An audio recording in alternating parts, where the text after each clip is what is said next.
El momento que vive hoy todo el mundo con el COVID va a tener consecuencias muy grandes sobre la infraestructura y sobre la economía que financia todo, evidentemente, pero en particular que financia a los entes de promoción cinematográfica en nuestros países.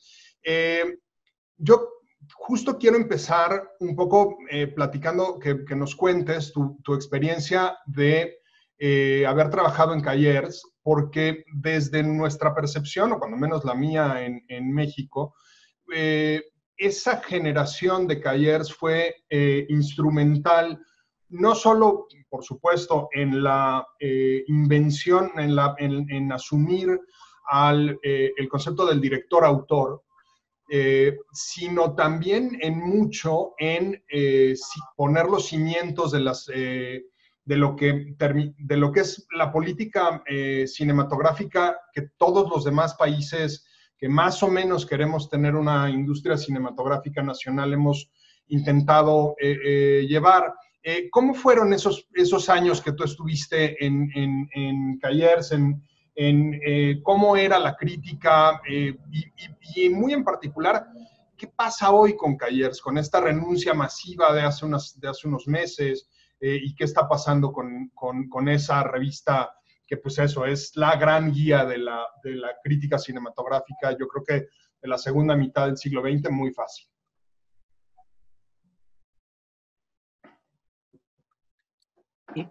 Je vais vous montrer, voilà le nouveau numéro. Bueno, les voy a mostrar, para empezar, el nuevo número de Cahiers du Cinéma. Miren esta revista. Este es el número 1 del nuevo equipo. Y lo acabo de recibir, acabo de empezar a leerlo y está muy interesante. La historia de Cahiers du Cinéma es una historia muy larga. Los cuadernos del cine fueron creados en 1951, estamos en 2020, o sea que hace casi 70 años que existe la revista. La revista Cahiers du Cinéma tiene una historia muy compleja, muy agitada. Yo entré a Cahiers du Cinéma en el 72, yo tenía en aquel entonces 23 años. Era una época muy dura, muy maoísta, muy radical, pero la suerte que he tenido en la vida es que tuve un maestro maravilloso, Serge Danet, que era mayor que yo, mucho más cultivado que yo, mucho más culto que yo, un hombre generoso, maravilloso, y aprendí mucho a su lado. Una de las cosas que aprendí fue, ¿cómo decirles? Fue darle sentido a esta revista, volver a traer a la revista a los caminos del cine. Se había ido a los caminos del cine de manera muy comprometida en los años 71, 72, 73. Y la suerte que tuvimos con Serge Danet es que en cierto momento, en el 74, Serge pudo hacerse cargo, tomar la responsabilidad de Cahiers du Cinéma, tomó la revista en sus manos y me pidió que fuera su adjunto. Y yo fui aprendiendo poco a poco a su lado. ¿Qué fue lo que aprendí? Aprendí a escribir sobre el cine. Fue difícil para mí. Aprendí a hacer entrevistas con cineastas, a hacer periodismo de cine. Y hice lo necesario para que Cahiers du Cinéma se reconciliara con François Truffaut, avec Eustache, con Chabrol, con Romer. Es decir, que hicimos un trabajo que no puedo explicar hoy, sino por el hecho de que yo era joven. Y cuando uno es joven es despreocupado, uno tiene mucha energía y no tiene miedo de las cosas.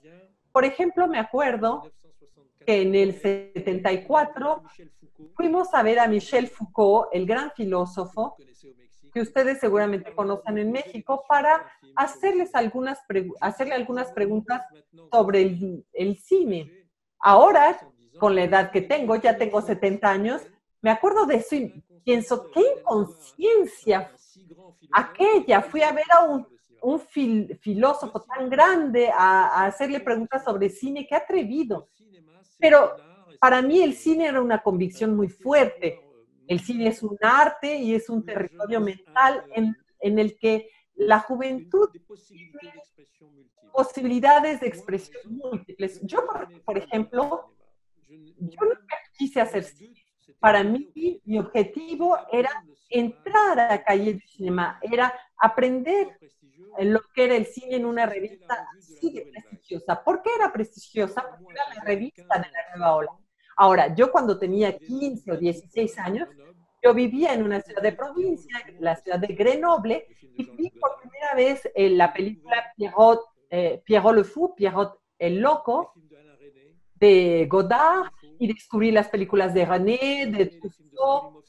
Me gustaron las películas de Polanski, las películas de Milos Forman, las primeras películas de Bertolucci, Primavera de la Revolución, de Marco Bellocchio, de Tascadé, en fin. O sea que yo me empapé de ese cine de los años 70 cuando yo era muy joven.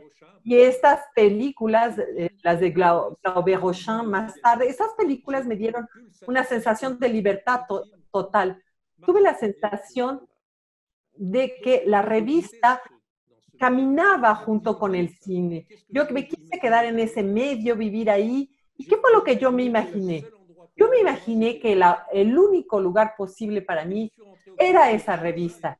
Entré a ella aportando mi energía, pero sobre todo lo que yo aprendí muchísimo. ¿Y de qué manera aprendí? Aprendí viendo películas. Yo creo que entre más ve uno películas, aprende uno más de la puesta en escena, el punto de vista, el montaje, la escritura, la dirección de actores, etc. Y también eso de ir al contacto con los artistas, actores, cineastas, etcétera, hacerles preguntas, entrar en contacto con ellos. Eso me encantó y ocupó mi vida durante más de 20 años. Muchos de mis amigos, mi mejor amigo se llama Olivier Assayas, ustedes seguramente lo conocen. Yo hice que él entrara a Cahiers du Cinéma y para él no era la misma estrategia que para mí. Él sí quería hacer películas, yo no, yo nunca quise hacer cine. Yo lo que quería era estar imaginariamente entre la pantalla y el espectador. Quería ser una especie de intermediario entre la película y el punto de vista entre el punto de vista del director y del espectador. Justo esa afirmación me lleva a una pregunta intermedia. La crítica de cine, nosotros en la Filmoteca le tenemos muchísimo respeto, creo que todos los colegas que están viendo esto lo harán igual, pero ¿qué papel juega hoy la crítica de cine? La crítica es una obra que se asume frente a otra obra. Pero ¿qué papel juega? ¿Orienta al espectador? ¿Se convierte en un caos aún mayor? ¿Tiene todo el tiempo que estar chocando contra la prensa del corazón y esa prensa del corazón que hace aparecer a publicidad como si fuera crítica? ¿Qué papel juega la crítica hoy en el cine?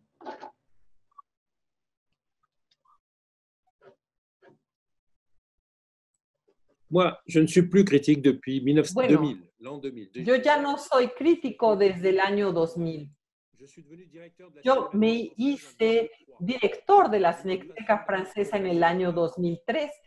Que esa es otra manera de acompañar el cine, a través de la experiencia, como decirles, del patrimonio, la memoria del cine. Y eso me encantó. Durante 13 años, yo dirigí una gran institución que fue la Cineteca Francesa, una institución que estaba en un periodo difícil y yo hice todo lo necesario para encarrilarla en cierto camino. Pero, ¿qué pasa con la crítica del cine en la actualidad? Actualmente, la crítica está por doquier. Y pese a lo que dicen muchos, el cine está muy vivo. Muchos continentes, pienso en América Latina, Asia, por supuesto Europa, un poco África también, que empieza a despertarse, y no hablemos de Estados Unidos, Hollywood, el cine independiente.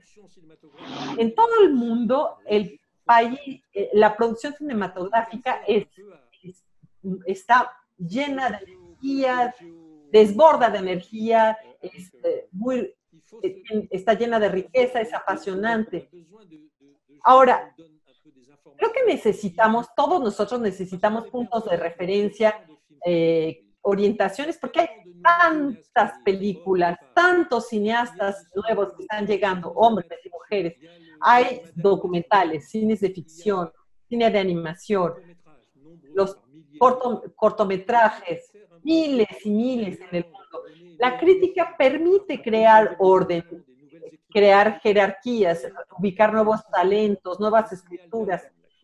Y también la crítica es una señal de alerta, nos atrae nuestra atención con respecto a algo, porque su papel es llamar la atención de los espectadores, de los cinéfilos, y mostrarles las apariciones, la aparición de nuevos talentos, cineastas, nuevas escrituras. Si no, entre tantas cosas no veríamos nada. ¿Quién nos lo diría? La multiplicación de las redes de Internet es algo que nos engaña, porque entre más informaciones hay en Internet, menos reflexión hay. Y la crítica, ¿qué es? Es un momento de reflexión en torno al cine. Así es como yo lo veo después de mi trayectoria, de mi presencia en una revista como Calle de Cinema, de haber pertenecido a un colectivo de reflexión. Así es como lo veo ahora. Yo aprendí a reflexionar sobre las películas, a tener un gusto por el cine, y creo que eso es algo que se transmite de generación en generación a través de la escritura, a través de textos que tratamos de escribir lo mejor posible, con inteligencia, con fineza. A veces sí creamos polémica, a veces decimos cosas negativas, pero muy a menudo lo hacemos para admirar a cineastas. A mí lo que me encantó en la crítica es admirar a autores, desde Almodóvar hasta Clint Eastwood, Scorsese, Pollard, y muchos más. Entonces la crítica es un crisol, es un lugar imaginario donde reflexionamos en torno a la historia del cine en presente. Sin eso nos perderíamos, porque hay tantas películas, tantos festivales. Pues, ¿qué quieren ustedes? En cierto momento hay que jerarquizar, poner orden, tratar de entender esa producción mundial que es floreciente, lo cual es, por supuesto, una buena noticia. El cine, a pesar de las plataformas digitales, está teniendo una gran vitalidad en todo el cine. En México ustedes abrieron millares de salas, en China igual. El cine está en buena salud, no está muerto para nada, como se pudo haber pensado en cierta época. Ahora justo hablas de la crítica como una reflexión en presente. Me gustaría, entendiendo que hace un tiempo ya dejaste de ser un crítico profesional, me gustaría oír un poco tus pensamientos sobre el presente del cine mexicano desde Europa, el presente del cine latinoamericano desde Europa, y si tú ves en términos estéticos y narrativos, que ya luego entraremos a los términos de apoyos públicos que quiero tratar, si tú ves en esos términos camino y por dónde va a caminar como el gran cine que se está viendo en los grandes festivales, sobre todo los franceses, que son por mucho la cabeza de estos movimientos, pero también en el resto de Europa.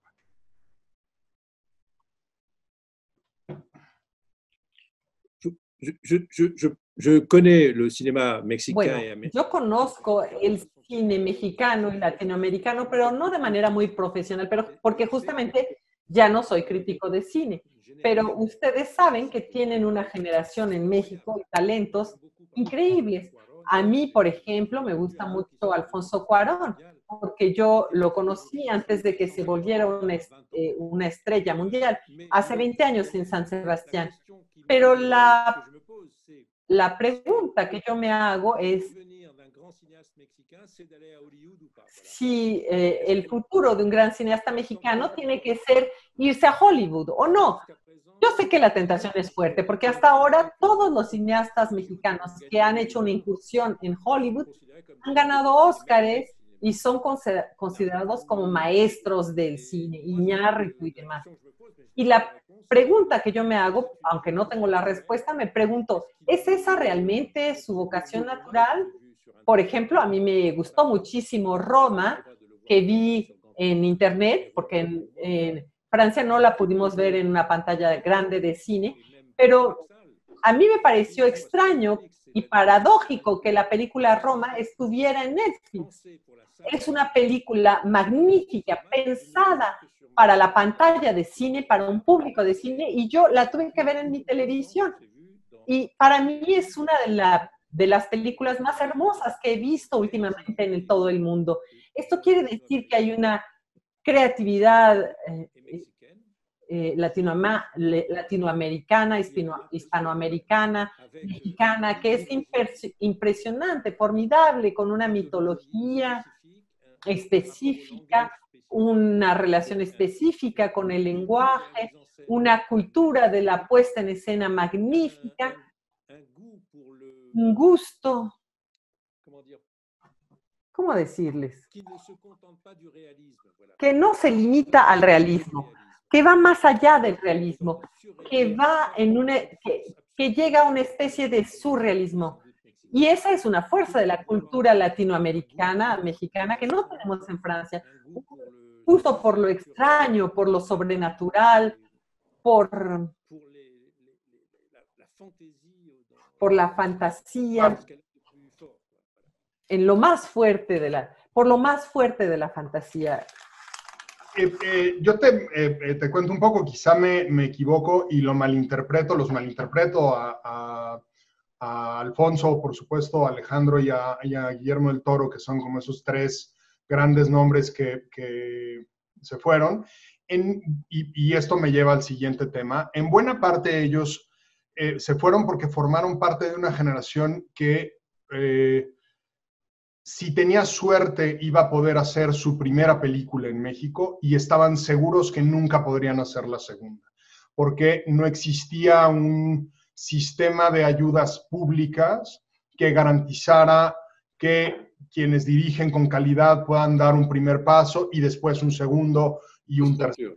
Guillermo es el que está un poquito más lejos de eso porque el tipo de películas que él siempre quiso hacer caminan mucho más por el cine de esta como resignificación del cine de contenido B, del cine Roger Corman, nada más que filmado en altísima calidad, que es justo lo que hace Guillermo. Y eso me lleva justamente a una parte de tu carrera.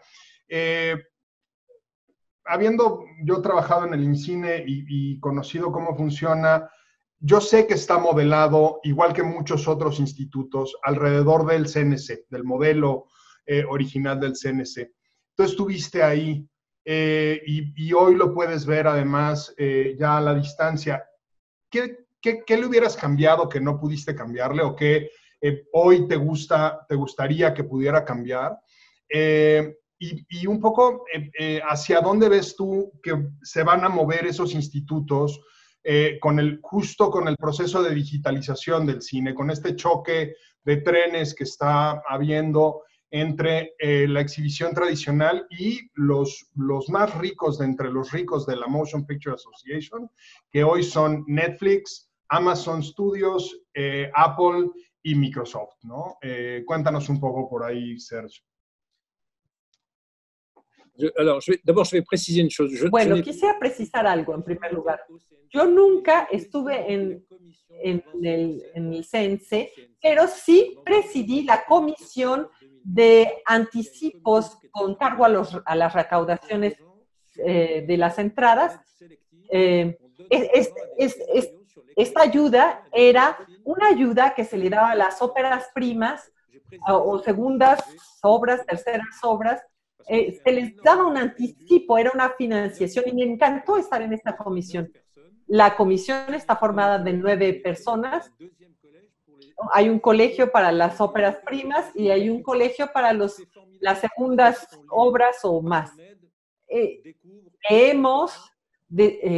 Descubrimos a los nuevos talentos y les damos una ayudita. Este sistema francés es realmente muy eficaz. ¿Por qué? Porque permite, alienta al cine francés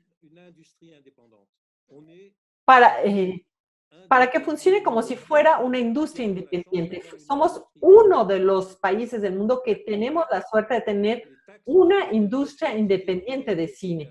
Es decir, que el impuesto que se aplica al boleto de entrada al cine desde el final de la guerra es algo muy importante. Cada vez que un espectador va al cine a ver una película de la nacionalidad que sea, incluso una película norteamericana, etcétera, paga un impuesto que después va una ayuda que va al productor, al cineasta, etcétera.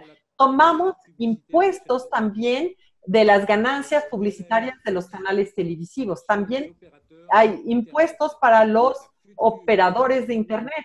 Y la futura ley sobre el audiovisual que va a ser votada en Francia y en Europa consiste en imponer a las plataformas norteamericanas digitales un impuesto para obligarlos a invertir en el cine francés y en el audiovisual francés.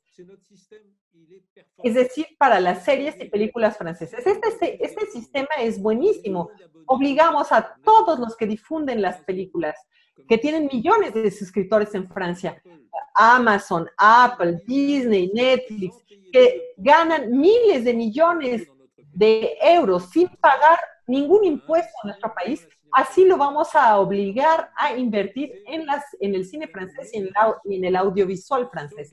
Esa es la mejor manera de salvaguardar una industria cinematográfica independiente francesa. Y creo que este es un combate que debería defenderse en todos lados, en México, en todos lados. Una legislación que permita a los cineastas mexicanos, por ejemplo, hacer cine independiente. Pequeñas películas o grandes películas, qué sé yo, cada quien tiene su modelo, pero es necesario poder financiar las películas mexicanas o francesas. Sin esto, el mundo se va a uniformizar. Vamos a tener un mundo artístico, cultural, ideológico, uniformizado, formateado. Y yo soy partidario de la diversidad. Tenemos que tener todo tipo de películas.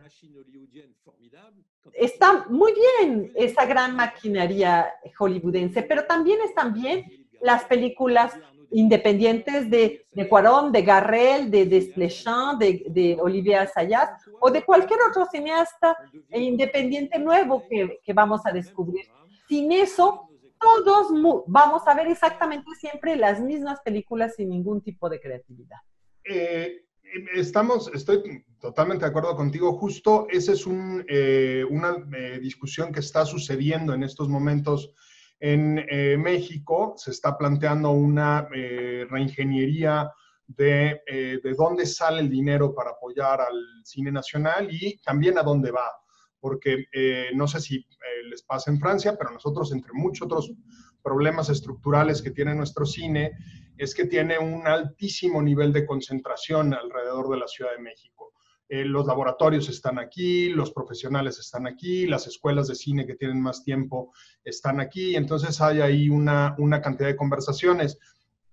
Siempre nos ha resultado muy atractivo a todos justo el sistema francés porque evoca esta corresponsabilidad de estás usando la porción de la mente cinematográfica que le corresponde a nuestro país, pues cuando menos paga impuestos para que esa mente tenga nuestra representación. A mí una de las cosas que me parece importantísimo, justo lo mencionaste, es la representación de la diversidad. De pronto para muchas personas en el mundo es imposible pensar que en la Ciudad de México, por ejemplo, o en Ciudad Juárez, o en cualquier ciudad en México, la gente todos los días lleva a los chicos a la escuela, todos los días va a trabajar, todos los días va a hacer la compra, todos los días tiene que preparar de comer, porque, claro, la visión unificada del cine de Hollywood es que en Ciudad Juárez la gente sale todos los días a ametrallarse porque son los 5 minutos que le dedican en la película sobre narcotraficantes que hace Hollywood. Entonces, por supuesto que no hay, ya no digamos diversidad cultural, la diversidad cultural, lingüística, física, de costumbres que tenemos en un país tan vasto como México, sino que ni siquiera hay la representación de la realidad misma, ¿no? Y claro, hay un momento en el que esa realidad, es una teoría, no soy un psicólogo de masas como para poderlo demostrar, hay un momento en el que esa realidad termina estando tan ausente en las pantallas que llenan todo nuestro tiempo, que uno mismo ya no entiende la realidad a la que sale, ¿no? Uno mismo no comprende, pues eso, que hay un París más allá de Etoile a Trocadero, ¿no? Que hay un París de grandes urbanizaciones, que hay un París más allá de lo que nos enseñan los turistas y las películas de Hollywood, ¿no? Que hay una Francia más allá de esa Francia que veríamos con Hollywood. Eso me lleva como a otra parte de tu carrera un poquito. Me gusta, yo un modelo que siempre he admirado de éxito del cine en Francia tiene que ver con Unifrance. México hace un esfuerzo grande porque su cine se vea en el resto del mundo y en el resto de Iberoamérica, y por traer algo de cine iberoamericano, pero nunca hemos logrado ni de cerca lo que sí es capaz de lograr Unifrance. Pero junto con eso, debo decir, seguro los colegas lo saben, pero creo que vale la pena revisitarlo, también Unifrance es un sistema de corresponsabilidad, esto es un sistema en el que los productores juegan una parte. ¿Nos podrías platicar un poco de eso y cómo es hoy Unifrance? Porque entiendo que se te recién renovaron tu mandato.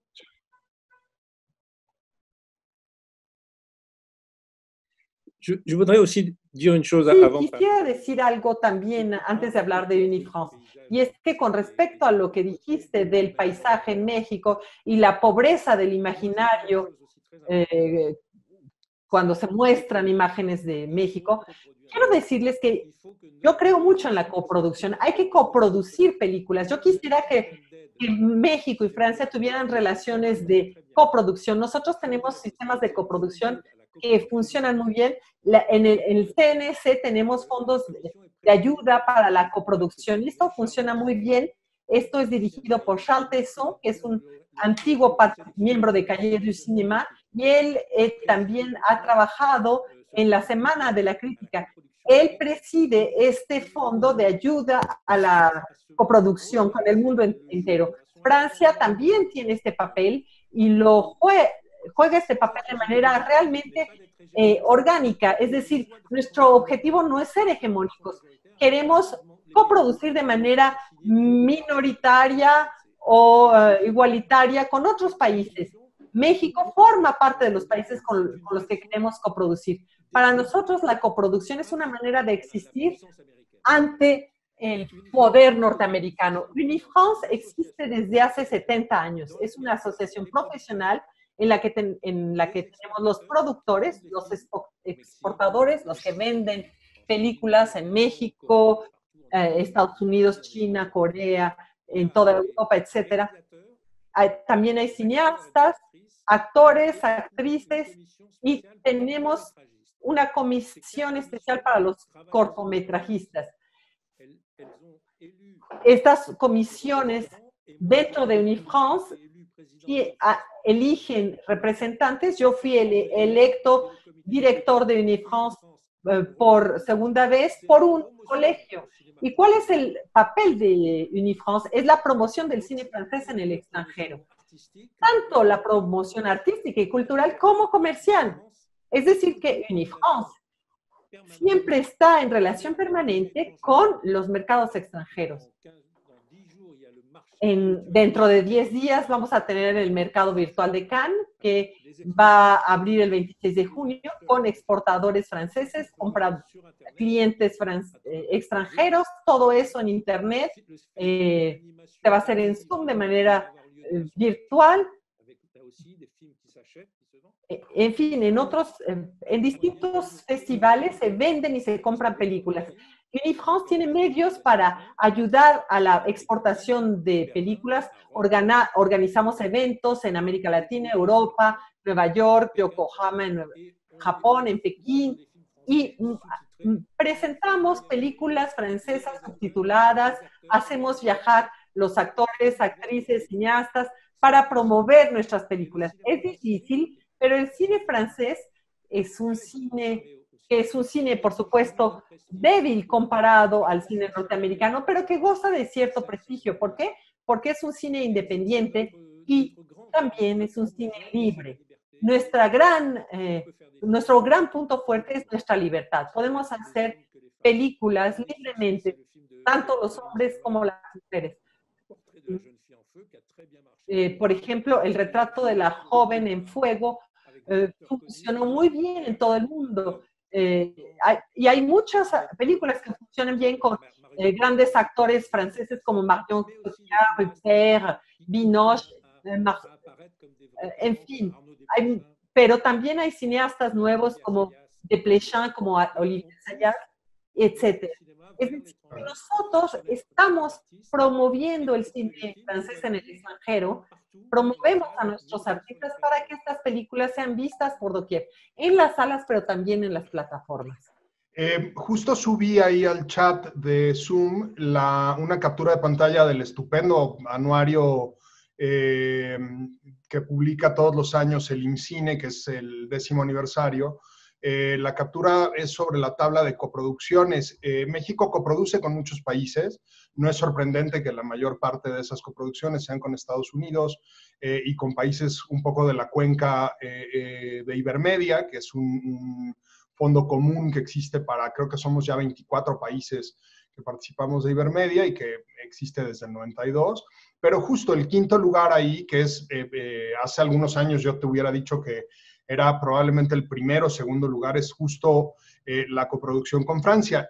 Y Benoit subió el acuerdo administrativo, que es la última versión del acuerdo de coproducción México-Francia, si estoy en lo correcto. No se llama así porque hay una firma ministerial por ahí que no existe todavía, pero es el acuerdo. En efecto, una de las cosas que más me llama la atención de Francia y de su sistema de ayudas es la enorme voluntad que ponen para poder coproducir, y una vez que han coproducido, asegurarse que las películas se puedan ver, que creo que eso es algo que no le terminamos de poner al sistema concretamente mexicano, y creo que de algunas de las cinematografías nacionales pues de nuestra cuenca iberoamericana, ¿no?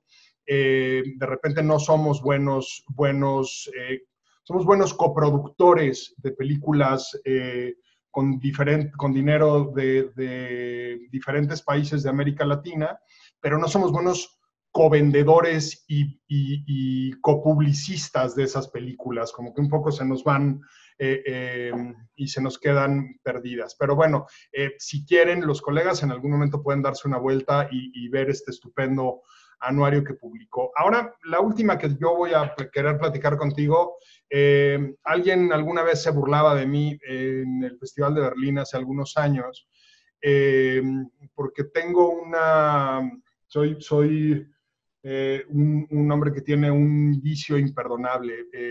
Soy absolutamente incapaz de resistirme a tener en mis manos cualquier cosa que tenga que ver con Orson Welles. Y entonces me compré una foto por 24 euros, y todo lo que sea la Wellesiana, lo compro. Y me conecta con 3 temas que me gustaría que me platicaras alrededor de The Other Side of the Wind, el otro lado del viento. Es tu mirada como asesor de archivo, que es el crédito que te da la película. ¿Cómo entra uno al archivo de un monstruo como el de Welles? Y sobre todo, ¿cómo piensa el montaje de la película, o cómo ayuda a pensar el montaje de la película a partir de los materiales disponibles? Porque justo lo que hacía más particular a Welles era su concepción del montaje y a veces su incapacidad de detenerse y de dejar de montar la película, de dejar de cortarla, recortarla, volverla a cortar y salir y volverla a filmar. Y creo que ese es el caso de El otro lado del viento. Y como a la otra moneda de esas cargas impositivas que creo que deben ejercerse sobre los grandes proveedores de servicios de Internet, ya sea el tubo que te lleva el Internet o quien te lleva el contenido. ¿Qué pasa con Netflix? Netflix como un genérico, porque puede ser Amazon o puede ser Apple TV o puede ser un consorcio de todas ellas en algún momento.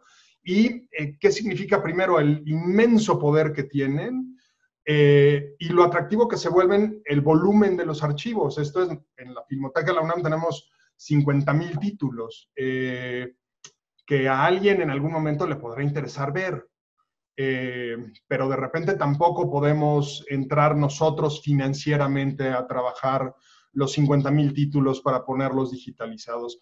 Me gustaría un poco que platicáramos sobre esos dos temas y en cuanto termines de contarnos, empiezo ya con las preguntas de los colegas. ¿Te parece?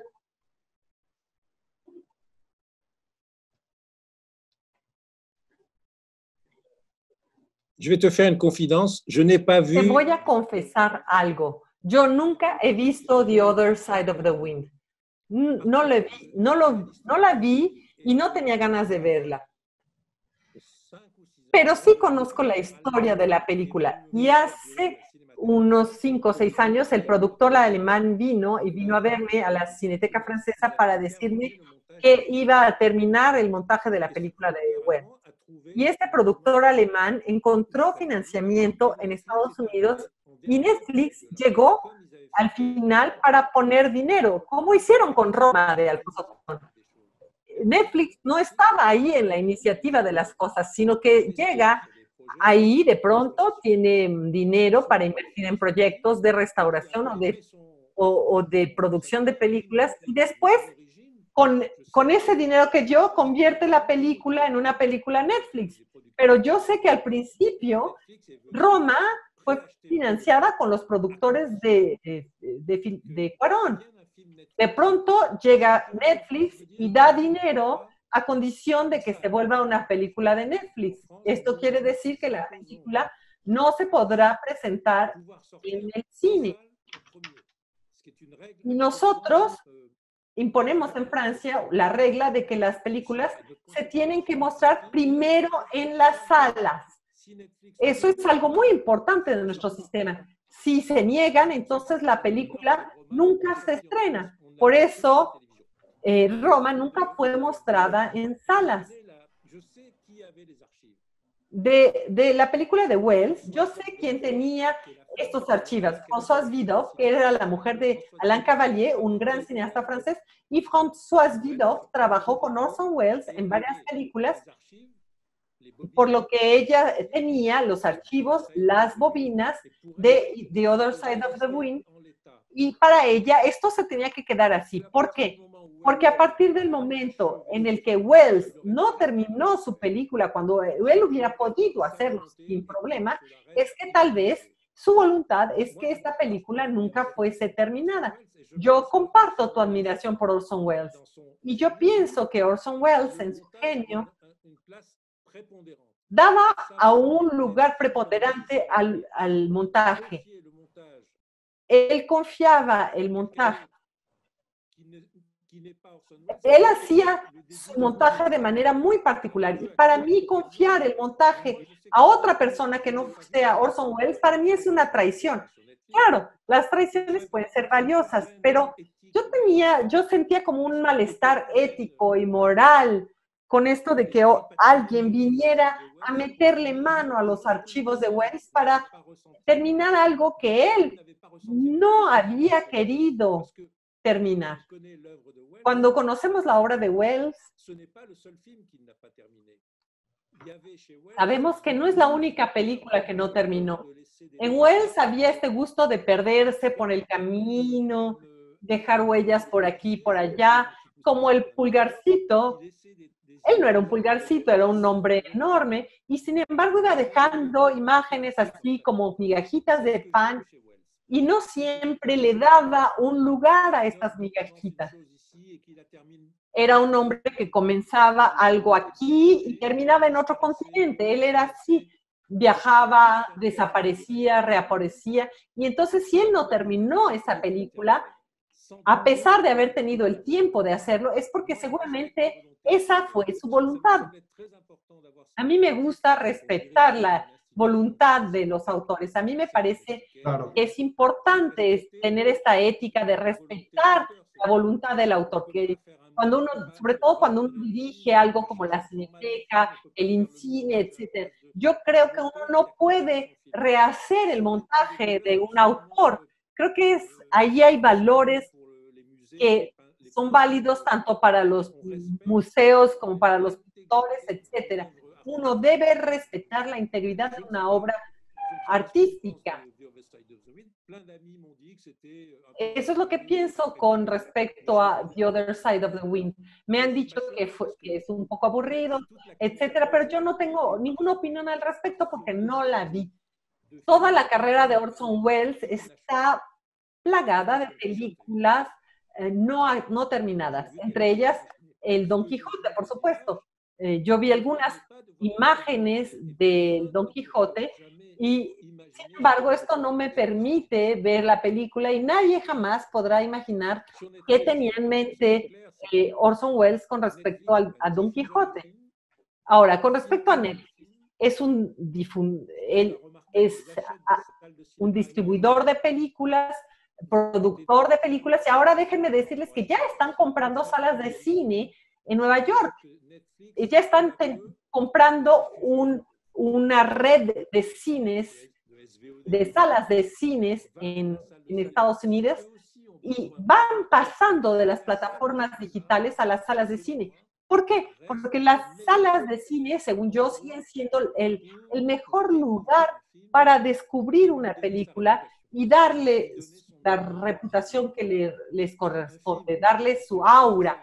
Una película que tiene éxito en la sala, ante el público, ante la prensa, los críticos, adquiere su identidad, su aura artística. Yo cada vez que veo una película en la televisión o en la computadora, yo no veo la película.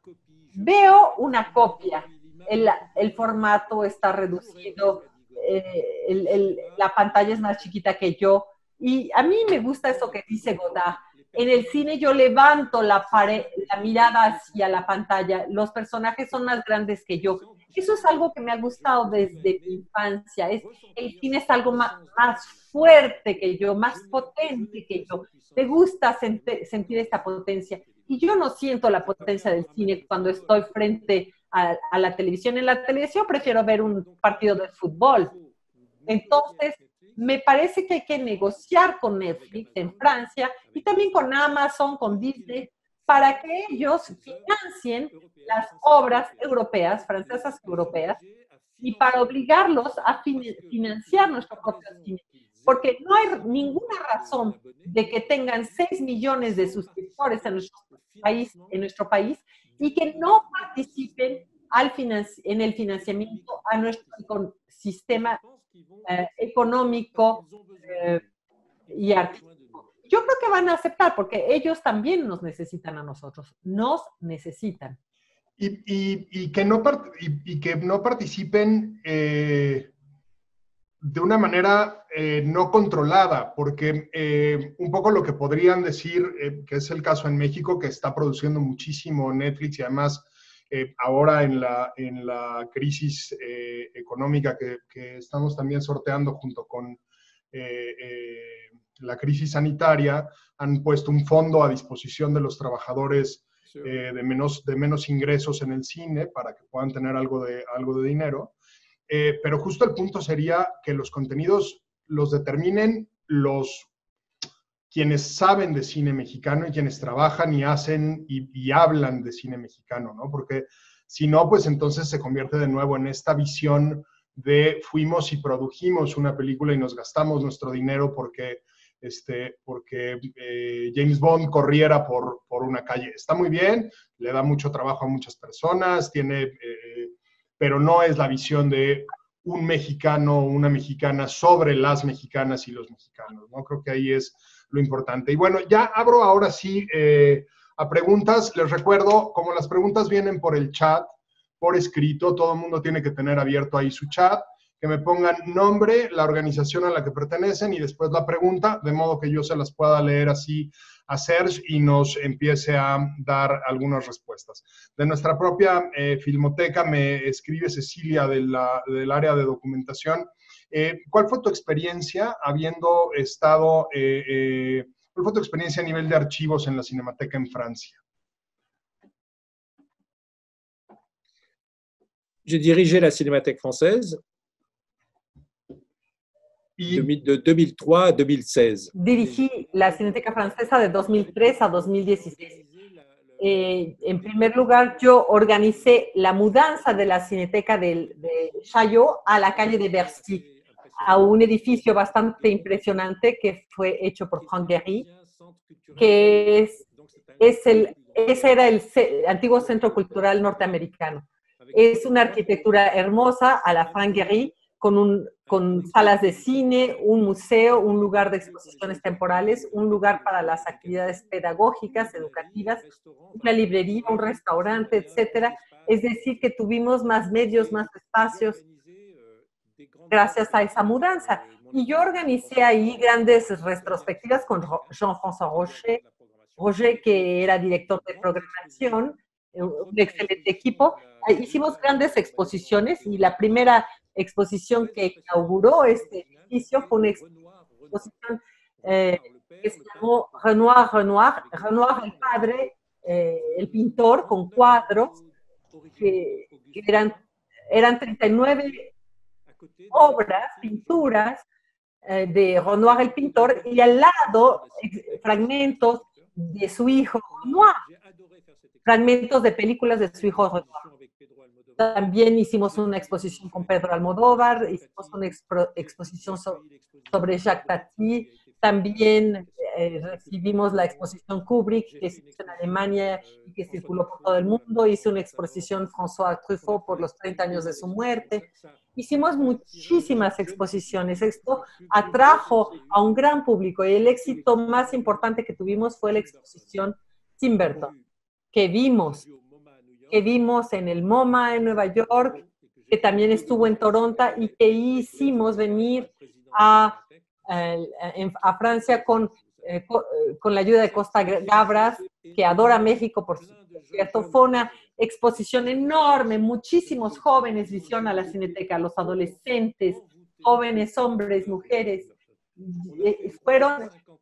se sintieron fascinados por la obra de Tim Burton. Tuvimos 350,000 visitantes, algo enorme. Nuestra idea es ampliar la cinefilia a través de las actividades educativas, con los niños, con las escuelas.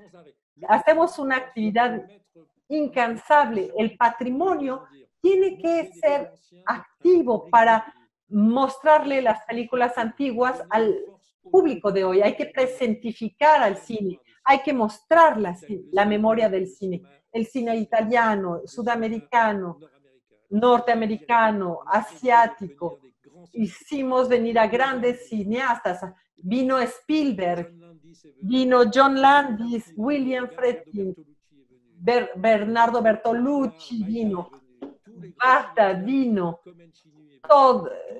Comencini, todos los grandes, Francesco Rossi, todos los grandes cineastas vinieron a la Cineteca. Nuestra suerte es que tenemos la herencia de Henri Langlois, el fundador de nuestra Cineteca en 1936. Henri Langlois fue una figura generosa, universal, que amaba el cine del mundo entero. Lo que nos educó en Francia, por lo menos a mí, es ese amor por el cine, no solamente francés, sino el amor por el cine del mundo entero. Su transmisión fue fundamental. A mí me encantó aprender de él. Aprendí de la restauración de películas, restauración de los archivos. Hicimos una restauración de Méliès, porque tenemos un acervo Méliès magnífico.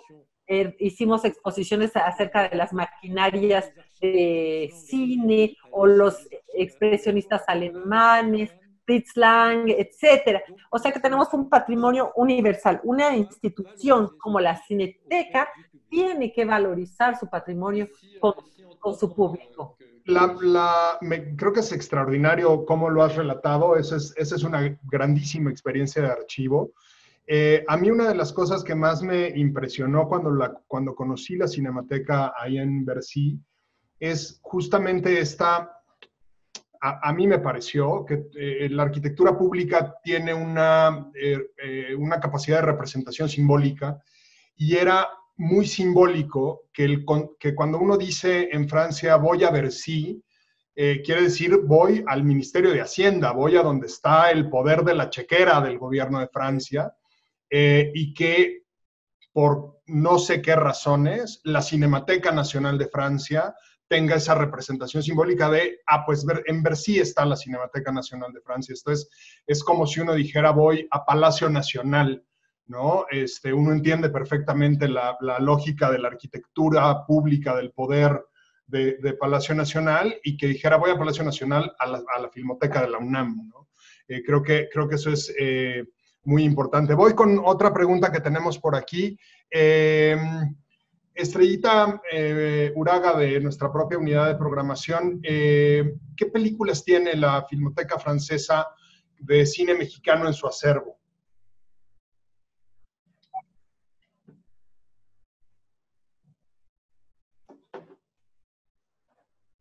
Je sais, je peux pas vous... On a un fonds. No le puedo decir. Yo sé que tenemos un acervo de películas mexicanas que es muy importante, que fue depositado por amigos del cine de la Cineteca Francesa, que eran mexicanos. Tenemos un acervo enorme. Creo que la Cineteca Francesa tiene como 50,000 películas diferentes, entre las cuales hay un fondo mexicano. Un acervo muy importante. Y discúlpenme, yo ya no estoy en la Cineteca, pero lo que podría hacerse es que haya relaciones entre las cinetecas, entre la Cineteca mexicana y la Cineteca francesa, que tuvieran proyectos comunes, retrospectivas comunes, exposiciones comunes para coproducir. Hay que coproducir. Tenemos menos dinero público que antes, tenemos que coproducir. Somos más fuertes y coproducimos. Tengo por aquí una pregunta del archivo Permanencia Voluntaria. J'ai une question de l'archive Permanence Volontaire. Un archivo privado específico. Qui est une archive privée. Que te oigo en francés de este lado.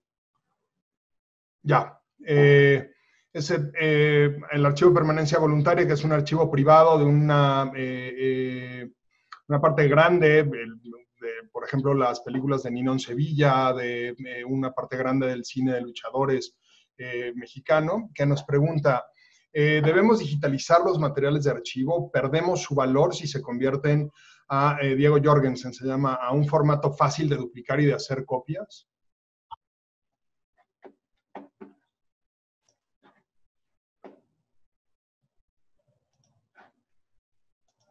No, moi je suis un partisan de la restauration. Yo soy un partidario de la restauración digital de las películas, es decir, que a partir de un negativo, yo creo que se puede hacer una restauración digital que permite entrar a la imagen, mejorarla, limpiarla, mejorar el sonido, y siempre he pugnado por un regreso al celuloide a partir de lo digital, es decir, pasar primero a lo digital como un paso intermedio entre volver a la película, volver al soporte de celuloide.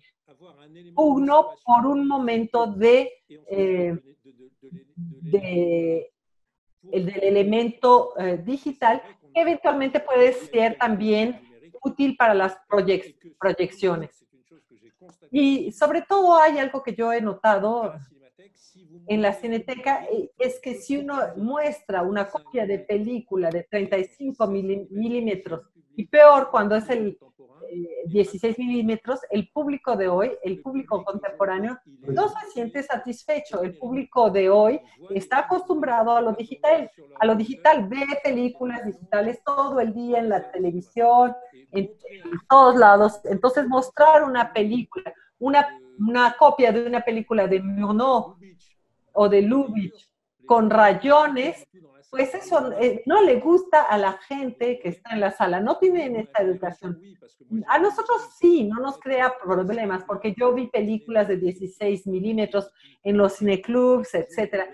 en nuestros cineclubs no siempre tenemos películas de buena calidad, pero hoy el público quiere una calidad perfecta, prácticamente estándar. Entonces, yo creo que hay que restaurar digitalmente, mantener una copia en celuloide y tener también una versión digital para la distribución en salas. Por supuesto. Un poco el público que va ahora a las funciones en 35 milímetros y en 16 es ya casi un acto de fetichismo, ¿no? Tengo por aquí otra pregunta. De Cineteca Mexicana, Noé Tobar nos pregunta, ¿qué consejo nos puedes compartir para acercar el cine de autor a nuevos públicos?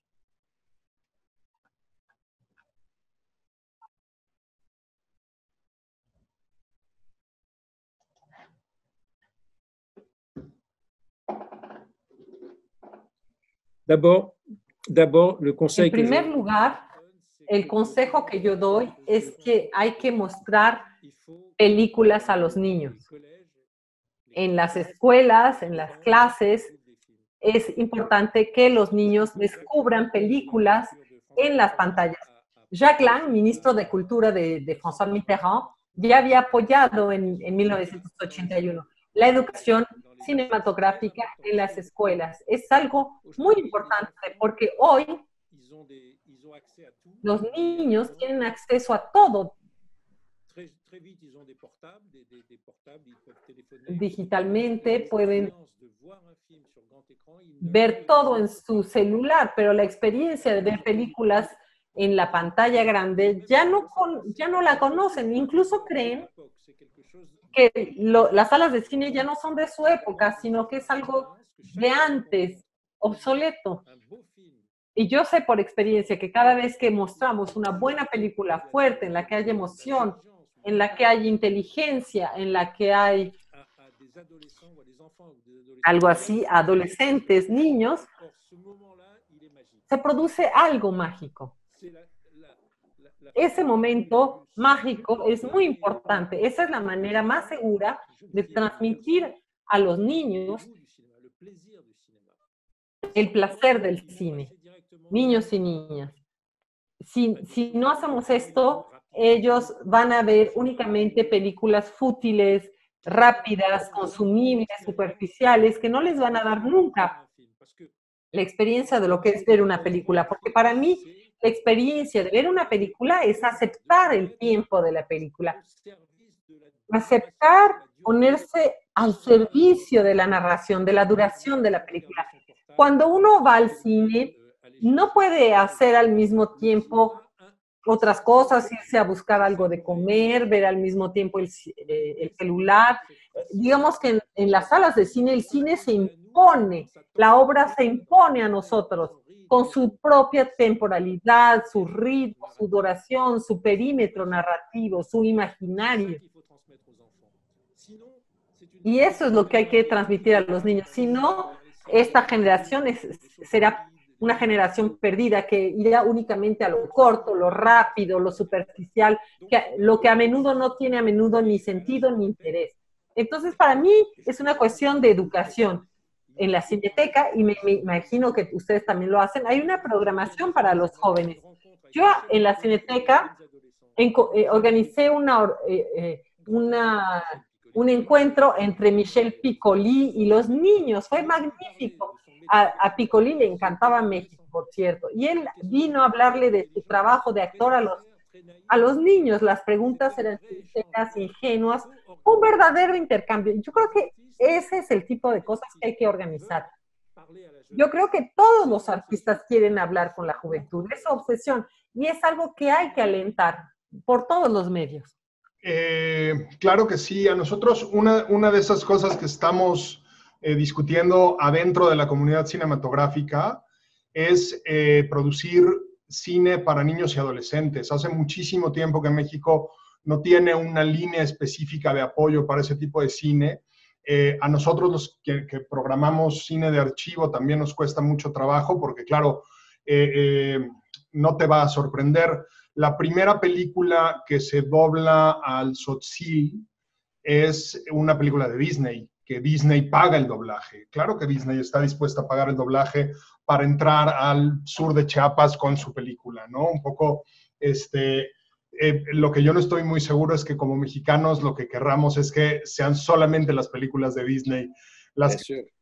Te hago una pregunta que me parece muy, muy relevante en este momento. Tsutsumatsin, que es una colega trabajadorcísima de la Cineteca Nacional, el otro gran archivo que tiene nuestro país junto con la Filmoteca Nacional.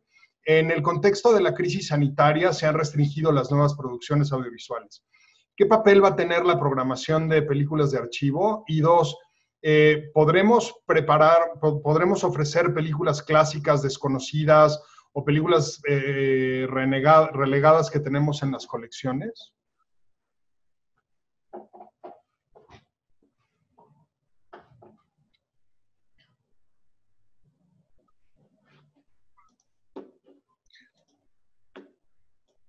Juste pour te répondre sur les deux questions. Sur le fait de faire des films pour le jeune public. Responder a las dos preguntas, es cierto que es muy importante lo de la producción de películas para niños. Disney es buenísimo para eso, tienen talento, tienen dinero, tienen producción masiva para los jóvenes del mundo entero y son hegemónicos. No quiere decir que hacen puras cosas malas, pero no, lo que está mal es que no haya alternativa, una alternativa latinoamericana, por ejemplo, para otros modos de creatividad. Eso es indispensable. En Francia tenemos la suerte de tener un cine de animación muy fuerte, muy creativo. Tenemos escuelas que forman a los jóvenes animadores, que es una escuela magnífica, la escuela de los gobelinos. Muy a menudo los jóvenes salen y se van a Hollywood o a Pixar, porque son muy talentosos.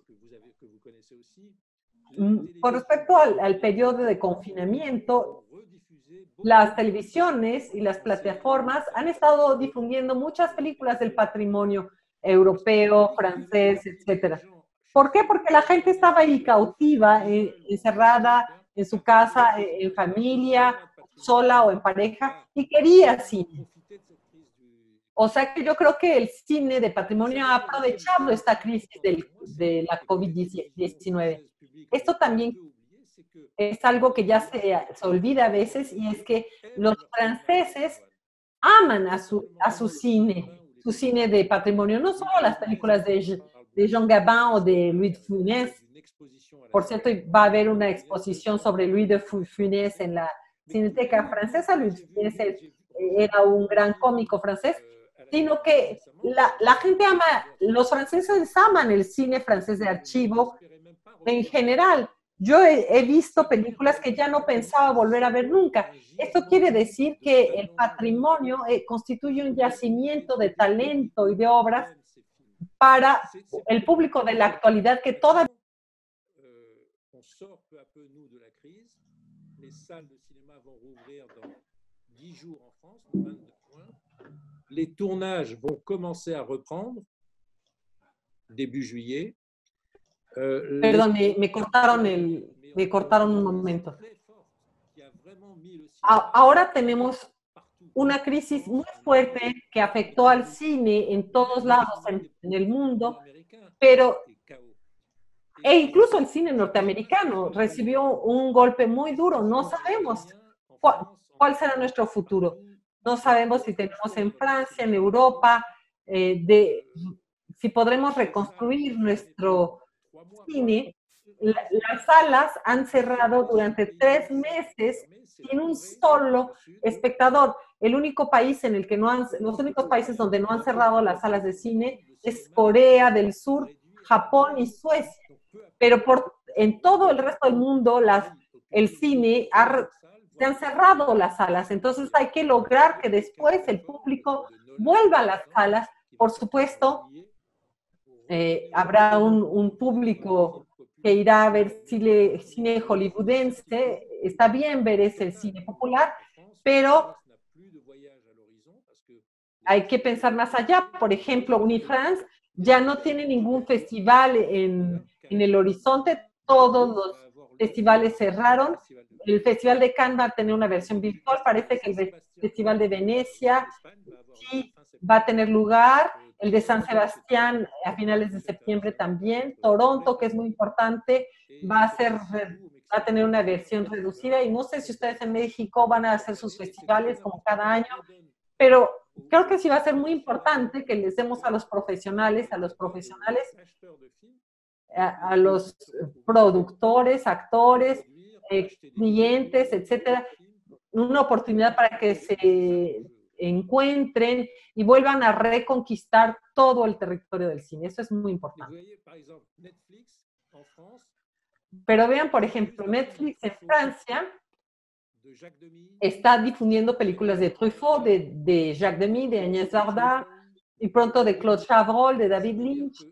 Esto quiere decir que ellos también han entendido, que Netflix ha entendido que en Francia necesitaban también este cine independiente de autor. Eso es una buena noticia, porque yo defiendo el cine de autor, el cine independiente. Lo necesitamos, y si Netflix difunde este tipo de cine, es porque también lo considera como un cine que tiene su público. Claro, y al final solamente uno puede ir a ver 6, 7 películas a la semana, como le pasa a los cinéfilos o a quienes trabajamos en un archivo fílmico, que es más o menos lo que vemos en salas, o quienes programan festivales. Pero en realidad pues hay otras 20 o 30 que vale la pena ver, y que quizá la única manera de ver, de acercarnos al cine tailandés, más allá de las 2 o 3 que llegan a Cannes o que llegan a San Sebastián y así, pues va a ser justo a través de las plataformas. Son un bien que bien cuidado nos trae mucho bien, pero que mal cuidado, como todo, nos podría traer mucho mal. Termino con 2 temas. Les subí a todos por el chat unos pequeños scripts. Este año cumple 60 años la Filmoteca de la UNAM, es la filmoteca más longeva, fue fundada el 8 de julio, hace 60 años.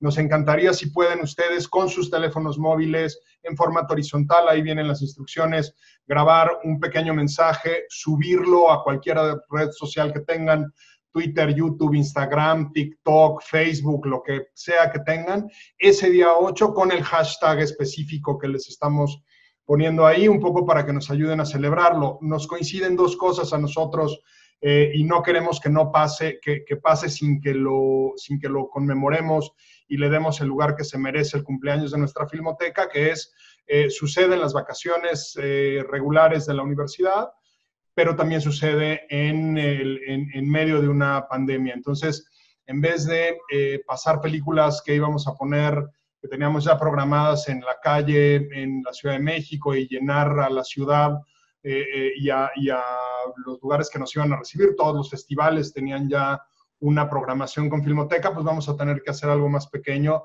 y una de las cosas, y modesto también, porque digámoslo así, vamos a estar muchos de nuestros amigos, colaboradores, colegas, hace unos días el mismo Gerardo Salcedo, director de programación del Festival de Guadalajara, algún tiempo también director de programación de la Cineteca Nacional, acaba de fallecer por otras razones, pero estaremos también en un tono quizá fúnebre, quizá de profunda reflexión sobre pues las vidas que se perderán, pero no queremos que no se marque, y entonces está ahí el pequeño script para que nos ayuden con eso.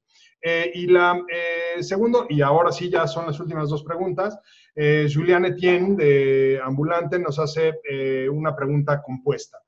Primero, ¿qué políticas de preservación de documental o de exhibición de directores de documentales practicaste desde la Cineteca en Francia?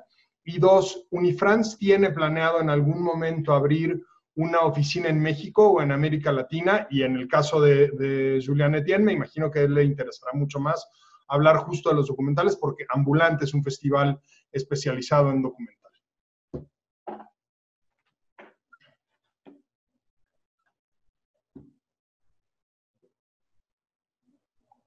Sur la réponse Unifrance, pour Unifrance. Con respecto al Unifrance, les puedo decir que América Latina se está volviendo una zona estratégica, y en primer lugar México, porque tiene 150 millones de espectadores. ¿Tienen cuántas salas de cine? Creo que como 6,000 salas de cine, ¿no? ¿Cuántos miles de salas tienen en México? No sé, ya no sé, pero es un país importante, estratégico en el mundo del cine. Entonces, para Unifrance, México es importante. La parte de la proporción de cine francés ha bajado. Nadine Rothschild es una chica genial y le dije, Nadine, en cuanto se termine la crisis sanitaria, quiero que me lleven a México. Nunca he ido a México, quiero conocer ese país, quiero conocer a nuestros socios, quiero impregnarme con su realidad y con su entusiasmo por el cine mexicano, francés y demás. Entonces, para nosotros ahí hay algo esencial. Queremos multiplicar nuestras operaciones en América Latina. Brasil es algo más complicado, pero también tenemos una tradición ahí. Argentina tiene muchas dificultades económicas, como ya saben. Y entonces, México es el país más importante en América Latina, tal vez con Colombia también. Entonces, es importante para Unifrance promover todo el cine francés y todos los artistas franceses en sus países. Entonces yo quiero, en cuanto salgamos de esta crisis, quiero activar todas nuestras palancas, mecanismos para que nos asociemos con ustedes. Eso me parece. Pues con esa nota tan esperanzadora de la relación entre Unifrance y el cine francés y México y su cine, creo que es un gran momento para despedirnos. Sábete que tendrás siempre en México lugares extraordinarios en donde recibiremos esta voluntad y estas ganas de que siempre tiene el cine francés de acercarse a nuestros países. Cuando podamos que vengas, tendremos muchísimo gusto, no solo yo, sino todos los festivales y los archivos, que son más o menos 82, 84 personas estuvieron conectadas en el momento de máxima expansión. Subí ahí el link del anuario estadístico del INCINE. Creo que vale mucho la pena. Los colegas que no lo tengan o que no hayan visto la conferencia de ayer le podrán dar una ojeada, y por supuesto que le des una ojeada tú mismo, Serge. Y no me queda, creo que más que agradecer muchísimo a Serge que haya compartido toda esta información con nosotros. Agradecerle de nuevo a Benoit, a l'IFAL y a la Embajada de Francia, que siempre tiene esta relación, pero que es una relación que se tiene que trabajar todos los días, y Benoit lo ha hecho incansablemente para que logremos esta reunión.